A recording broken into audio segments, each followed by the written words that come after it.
Peace, y'all. Peace, peace, peace, peace, peace. I'm going to give you all a few minutes to come in. I know this is completely impromptu, but yeah, that's the way. If you know anything about me, you know that's how I do. So please come in. Just giving you all a few moments to join me. I am Ashuntola of the Enchanted Life, and I am just learning how to use StreamYard. It's pretty awesome so far because I can actually do videos for YouTube, for Facebook. Hopefully, I can easily add it to the website, which is enchantedlifellc.com. And so I'm really excited to be using this platform. I've seen several other people using it, just kind of getting into it myself. So if you are here, if you are joining, please, please, please click on the link or let me know if you have the link. Oh, here's my phone. Let me know if you have the link so that I can see your comments because on this platform, because it's streaming into Facebook, I'm not able to see the comments in real time. So definitely click on the StreamYard link, it might be up there, to be a part of the conversation. Okay. First, let me just say happy National Hoodoo Heritage Month. Okay. Happy National Hoodoo Heritage Month. One of the things about hoodoo is that most people don't recognize or realize is that hoodoo is actually indigenous to the Americas by way of the enslaved Africans and Native Americans. So these are some of the traditions that have been passed along through different cultures that came together in a mix in order for our people, the indigenous people, to still be able to practice some of the things that they have always been accustomed to practicing, in addition to having to kind of, not even kind of hide it from, their enslavers. So let me know if you all can hear me, first of all, before I keep going, because y'all already know how this can go. And with the way Facebook was acting up the other day, was that yesterday? Like, yeah, we just can't really take anything to chance. So let me know, somebody, please, if you can hear me, if you are here. I see a few people. I see a few people are logged on, but if you're in actually on Facebook and have not hit the link, then I am not able to see you. Okay. Awesome, awesome. Thank you, thank you, thank you. I don't know who told me you can hear me, but thank you for acknowledging. So happy Hoodoo Heritage Month. This month, particularly here at the Enchanted Life, I felt like that it would be beneficial to talk about the ancestors. Let's just get right into it. Talk about the ancestors and their contributions to who we are, our lives, not only historically, but like right now as we speak. So I have notes. Let me just get them. So one of the things that I just have to be really honest and transparent about is that my ancestors have been on my ass, okay? Like just keeping it real, keeping it a buck with you all.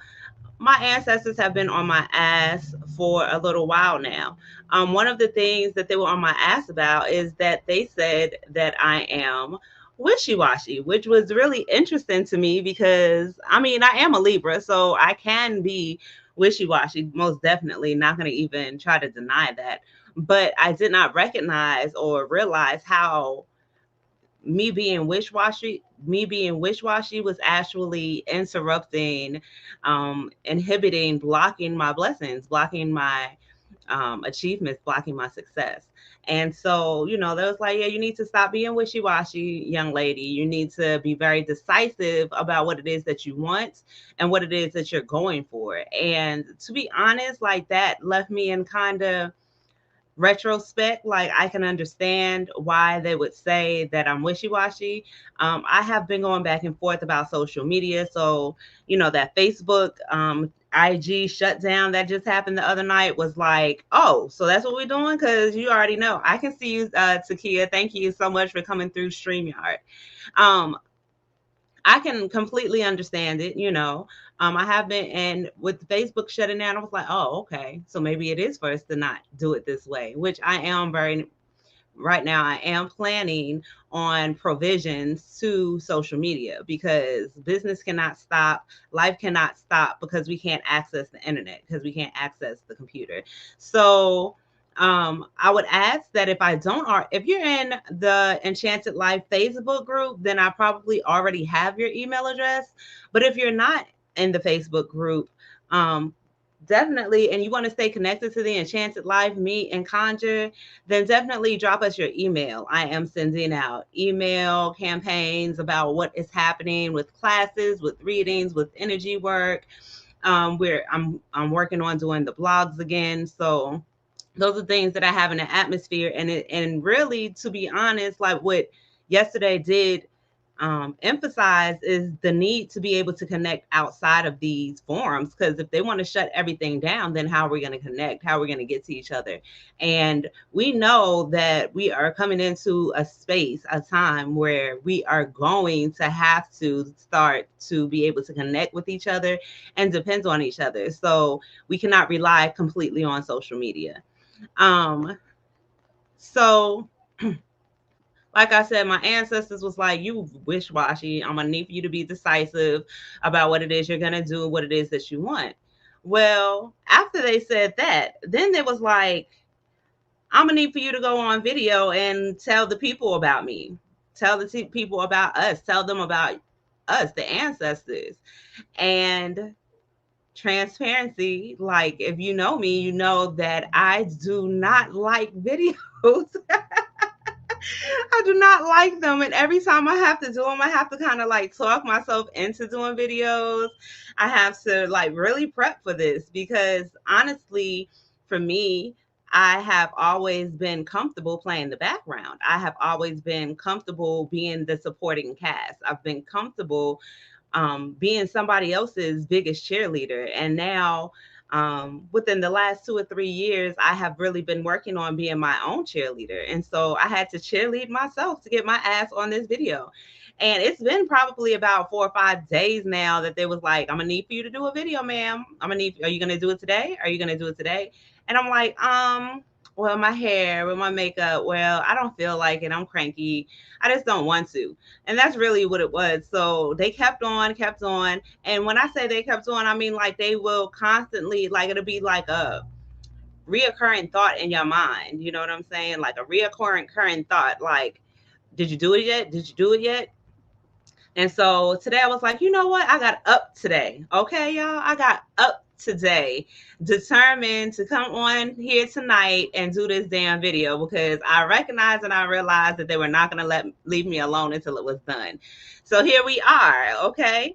National Hoodoo Heritage Month. I wanted us to celebrate our ancestors this month. And some of you may already have a relationship with your ancestors, while others of you may just be beginning or curious or lost a loved one, but really not sure because of the stigmas that come around what we hear about our ancestral work. So let me just what my goal is to demystify the ancestors a little bit for you, to take the spookism. My goal in all of this spiritual stuff is to take the spookism out of it, as much as possible so that you will feel comfortable in taking this journey, because this journey is the most amazing journey that you can, like, that I have had. I'm not going to speak for anybody else, but that I personally have had. So let me just say this. In ancient indigenous cultures throughout the world, all cultures celebrated, honored, and worshiped their ancestors. All cultures. If you look at ancient Asia, China, Japan, if you look at the Hindus, if you look at the many countries of Africa, I'm not going to name all of them, but the many countries of Africa, you can find ancestral reverence in South America, Central America, the Caribbean, all over, even Europeans acknowledge their ancestors. And I believe I did a post about that today. But even Europeans honor and celebrate and worship their ancestors. Thank you so much. You're so sweet. And the way the Europeans does, like right here in our society, how we can tell that they honor their ancestors is through the monuments that they have resurrected, through the statues that are now being torn down, or at least was being torn down, through their banking systems, through their money. Their ancestors are everywhere. You can't go anywhere and not learn about their ancestors. As a matter of fact, in school, you learn about the presidents, and those presidents that they're having children learn about were not the greatest of character people. You know what I'm saying? Like, the majority of them were for the enslavement of Black indigenous people. And if they weren't for the enslavement of it, they definitely weren't going to do anything to rectify the systematic racism that we have to deal with. So, regardless of those facts, they still honor and honor their ancestors. And they actually have us doing it with their holidays, in school. And so, one of the things that we have, what has been done to us as a people, is that through the enslavement of our ancestors, that part of our culture was completely wiped out. It was completely pillaged. It was disrupted. And then it was made over centuries and generations to be looked at as evil, as black magic. Sometimes people say voodoo, hoodoo, which is definitely hoodoo work. Voodoo, African traditional religions honor their ancestors. However, there's a negative connotation about it. And so, what I wanted to, and the negative connotation comes from a lack of knowledge, it's ignorance, honestly. So, I wanted to go ahead and try to demystify some of that for you. First of all, your ancestors. So I put up a post this week of my grandmother. She raised me since I got here up until the time that she passed away. She transitioned into the spiritual realm, and her husband, who I never met, he's my grandfather, of course, but he passed away when my mother was really young. And then I put up another picture of my grandmother with her sister, my Aunt Helen. And I always start with my grandmother. I always start with her when I discuss ancestors, because when I first started onto this journey, it's interesting. She passed away during the period of time that I was just beginning my journey, just on my own path of enlightenment. And now, 2020, hindsight being 2020, I honestly believe that she did that in order for me to feel comfortable in moving into this way of life, because it's amazing. It's such an amazing way of life. But I grew up Christian, so all those stigmas about speaking to your ancestors, I had to deal with those as well. And I was spooked out by it. And my grandmother is who helped to take the spookism out of it, because in life, my grandmother would do nothing to hurt me. So in the spiritual realm, I know that she would do nothing to hurt me there as well. And so I always begin, when I talk about the ancestors, I always begin with her, because that's who made it an easy, gentle transition for myself. Your ancestors, see, this is the thing. Here in life, I wonder if you all have ever heard the term that your mother is your first teacher, right? Your mother is your first teacher. Why? Well, when you come out her womb, she's off gate, she's nurturing, she's teaching you, she's guiding you to help you to eat, she's comforting you, she's cleaning you, she's taking care of you completely, right? And then as time progresses, she teaches you your ABCs, your numbers, etc., creativity, whatever. So in the same way that your mother, your parents are your first teachers here in this life, so are your ancestors. Your ancestors are your first your first teachers into the spiritual realm. So the spiritual, you can look at the spiritual realm a lot like the way the world is, right? So let's take it to an airport. I like to do the airport, right? Because at the airport, you have no idea the characters of the people that are there. There's just a whole ton of people that you never know, may not even interact with. You do not know their character, but you are all in this given space together. That's kind of like the spiritual, I mean, not kind of, that is like what the spiritual world is too. It's like this array of different spirits. And so, you don't know if you're at the airport if this person was a rapist or a killer, a serial killer, domestic violence abuser. We don't know the statuses of the people that we're around, the character of the people that we're around. We only know about the people that we're around, right? Like, we know that our family is there. We know that our friends are there. We know that our people are right there with us.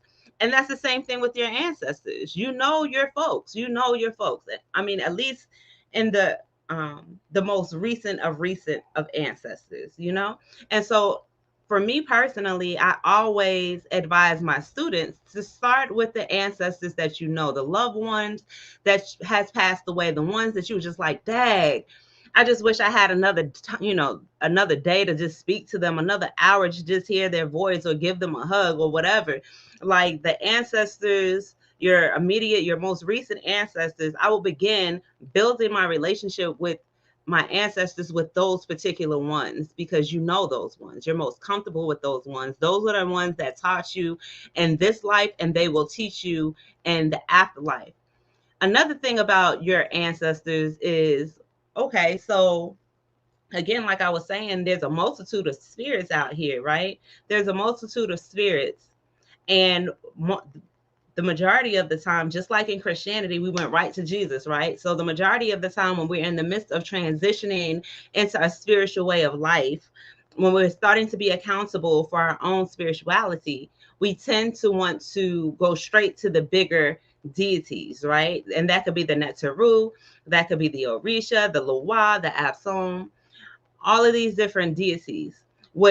One of the things that we do need to understand, though, is that those deities work with your ancestors. So if you don't have a relationship with your ancestors, going to them is you skipping steps, like you taking gigantic leaps over things. And yes, they may grant you some of your things, of your offerings, but understanding that there's many different people trying to tap into that same energy source. Your folks are your folks. They're gonna work hard for you. Like, if you was on the playground and a little kid was bullying you, and you told your mama, and she go out and she have to go talk to the kid's mama because ain't nobody bullying her baby.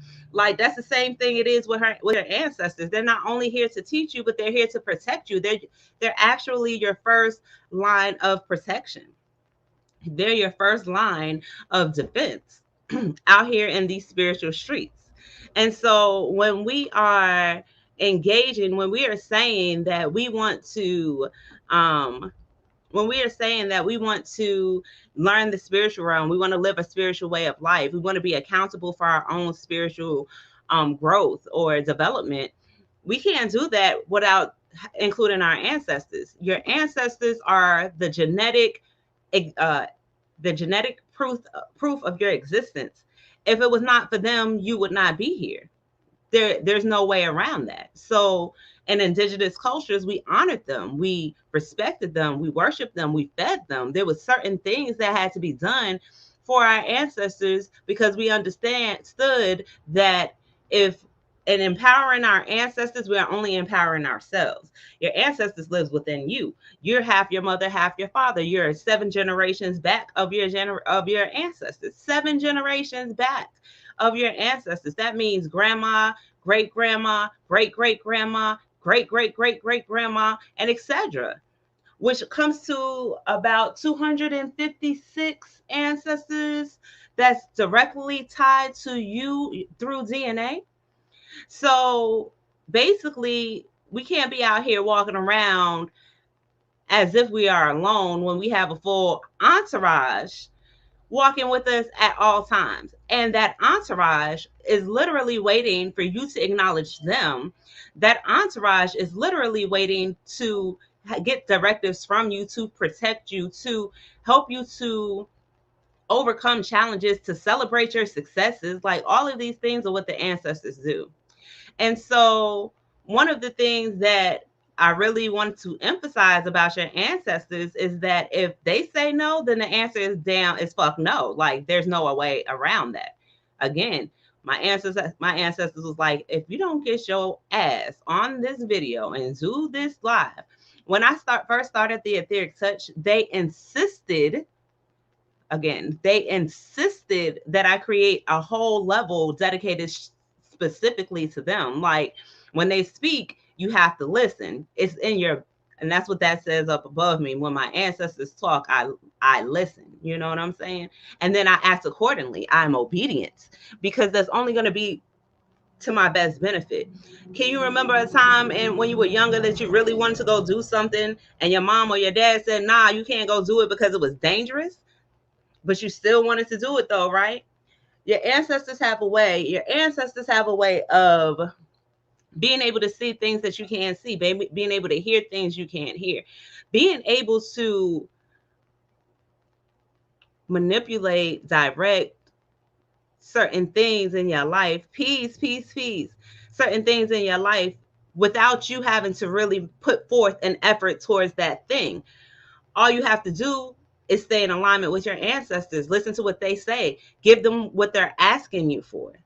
And so like I said, for the National Hoodoo Heritage Month, and I just want to acknowledge, I just want to make sure I say this about hoodoo real quick.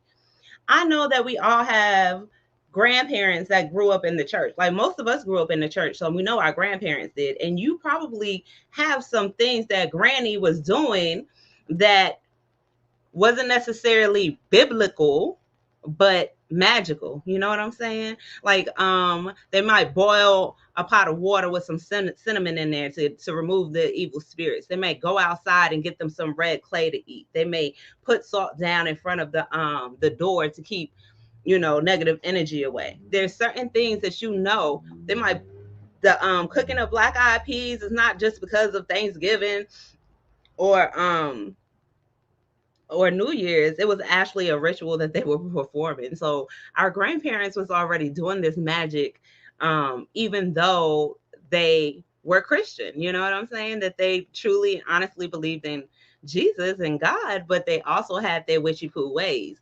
And those witchy poo ways had to be passed down to somebody. And I'm guessing that somebody is you. So my suggestion, for this October, which is my favorite month of the year because it's my birthday. My suggestion for this October is beginning the journey of learning about your ancestors, about your lineage. And that begins with just research. Of course, the ones that have recently passed. So if it makes you more comfortable to just start with them, it's completely okay to just start with them. And if you have a picture, you can hang their picture up on the wall, put them on a table to honor them. You can also, if you have no pictures, you can also write their name on a piece of parchment paper. Parchment paper is known to be spell paper. And so you write your spells, your prayers on that type of paper. You put their name on there. Once you've done that, before I would begin anything else, I would start with having a conversation with them. Have a simple conversation with them, letting them know what your intentions are, letting them know that you are now, that you miss them, that you appreciate who they were in your life, what they taught you in this lifetime, about who you are, about who they are. Giving thanks for all that they have done. And then let them know that you are opening your hearts, you are opening your mind, you are opening your spirit, your soul up to be able to connect with them in a real, true, deep way within yourself, as well as throughout this world. It is important to begin that way. It is important. And then over time, and I'm going to share some things as the month goes on. I'm going to share some things about how to set up your sacred space for them, what should be on your altar, ways to be able to interpret the language of the gods, the language of spirit. We'll be going over some of those things as much, as well as little hoodoo tricks and tips this month. But this is just the beginning, we're just at the 5th of the month. And so I think that it would be great for you to just start there. If you feel like you're ready to do more, of course, I'm not one to tell grown people what to do. I do not do those things. I just give suggestions, okay? If you feel like you're ready to move forward with this ancestral work, then I would also go ahead and tell you to set up space. If you're going to have a picture of your ancestors, understand that no living being can be in that picture. So it can only be those who have already transitioned. And that's just because we don't want anybody to be confused about what spirits are actually on this side of the reality, on this physical reality, and which ones are in the spiritual reality. So the spiritual realm. So the picture of the ancestor does not need to have any living being in it. But you can go ahead and set up that picture in that sacred space, whether it's a bookshelf, whether it's a table, whether it's on the wall. You can even do it on the floor. Many hoodoo practitioners, as well as ACR practitioners, have their altars on the floor. And the reason why is because the ancestors are in the ground. You know what I'm saying? So it puts you as close to them as possible. Set up that space for them. I would suggest a tablecloth, white preferably, but you can do all colors. So if you're going to do, you can do red, orange, yellow, whatever color that you're feeling. I know. But definitely get your tablecloth and a simple glass of water, candle, and incense. What you're doing for that sacred space is you're putting all of the elements of earth onto that space. So water, air, fire. Water, air, fire. What's the last one? Water, fire, air. Oh, earth. Duh. And earth. And you see, I keep trying to put my glasses on and I don't have them on. It's so weird. But anyway, so a candle, which will represent the fire. The incense can also represent will represent the air. You can put crystals on there on your altar to represent the earth, or hoodoo practitioners will go out and dig up some dirt and put some juju on that mug. And when I say juju, I mean some essential oils, whatever you're feeling, and mix it up and put it on the altar. You can get pine cones or all kinds of stuff, whatever that represents earth for you. A glass of water, and allow that to be your sacred space. Now, if you begin to do these things, then understand that you're starting the process of offering to them. When you offer to your ancestors, that's empowering them, that's giving them juice, it's giving them the fortitude to be able to work for you hard. So even though you may not have been doing it as of now, you may have had glimpses of them already through dreams, through premonitions, through just everyday living, seeing a glimpse of them, hearing them, smelling some of their scents. All of those are indications that they are around, okay?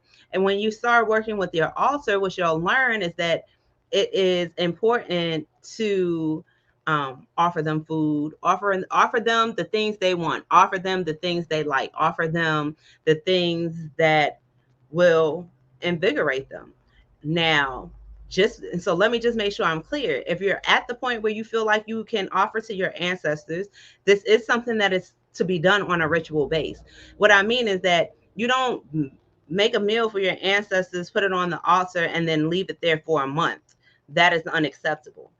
If you're going to start working with them and offering to them, then physical meals should only be out there at the most 3 days.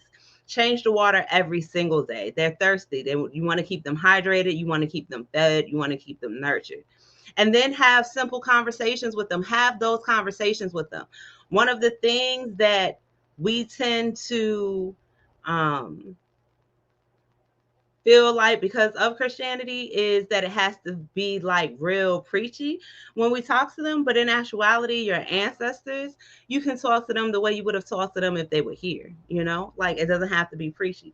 Tell them about your accomplishments. Tell them about your successes. Tell them about the things that are challenging you. Tell them about the things that are blocking you. Tell them about the things that hurt you. And I guarantee that over time, what you'll start to see, what you will discover is a lot of the things that you feel like are weaknesses within yourself are actually generational things that happen throughout the line, which means what? It means that you are not broken. It means that you are perfect in all of your imperfections. And once you recognize those so-called shadows from generational shadows as well as your own, then you'll be able to acknowledge them and integrate them. and integrate them into your life. So I don't want to go all the way down a rabbit hole. Like the ancestors is my thing. Like I told you, the etheric touch, they told me straight out point blank I had to add a whole level just dedicated to them. So I know I can go on and on and on, but I'm not going to do that to y'all tonight because this was impromptu. However, we are holding the etheric touch intensive right now. You can see that virtually or in person at Divine Doula Goddess shop on Murchison Road here in Fayetteville. We are right now at Chakras and Meditation. After Chakras and Meditation, we'll be doing sound harmonics, we'll be doing Qigong, and then the next class after that will be the Ancestral Reverence class. I invite you all to participate. If you cannot if you do not want to take the program right now, or if you just want to take individual courses, you can't afford the totality of the program, we are now offering the individual courses a la carte. So that's pretty exciting. So come on over and learn some more, learn some more about your ancestors, learn some more about yourself as a spiritual being, learn what it means to actually be here and be accountable for your own self, knowledge of self. There has been nothing that has given me more confidence, that has built me up, that has empowered me more so than the discovery of myself and working hand in hand with my ancestors. So, yeah, that's about it. I hope you all gained some clarity and some information tonight. I am not going to promise, but if they get loud again, I am intending to do at least one live a week and for the rest of the month. And yeah, they may get loud. So if they get loud, then I'm going to come back when they get loud. But if not, then again, I'm going to, this is my shadow. Just know sometimes I need somebody, I need people to keep me accountable too. You know what I'm saying? I have my own things that I'm overcoming every day. And, nobody here is perfect. We all have healing work to do as long as we're in this dimension. So, I'm going to work on coming back in a week to do another live to talk about National Hoodoo Heritage Month and give you some more information about your ancestors. Okay? I hope you all enjoy your night, and I will see you next time around. Peace.